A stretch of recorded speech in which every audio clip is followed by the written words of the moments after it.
don't need this guy. Can you imagine? I thought I'd even enter.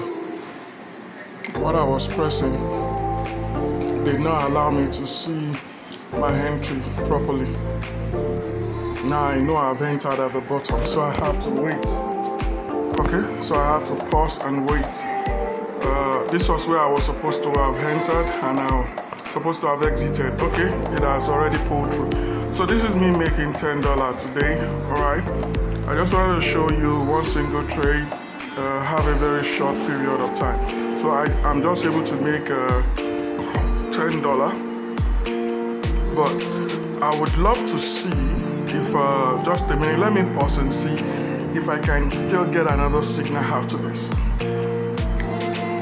Okay, I just tried to make another entry. Okay, but I had some distraction. This is one of the reasons why I don't like trading during the day time like this. So I just made another trade. Okay, I've just done 2 trades and I've made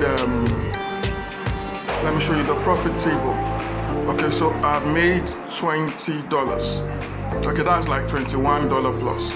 So I'm able to do today's trade with 50 index. You can see I'm doing in the almost afternoon, that 12 noon. Okay, so the next thing for me is to cash out. Okay, I like cashing out every day. I like that. God bless you, and I'll see you in another video.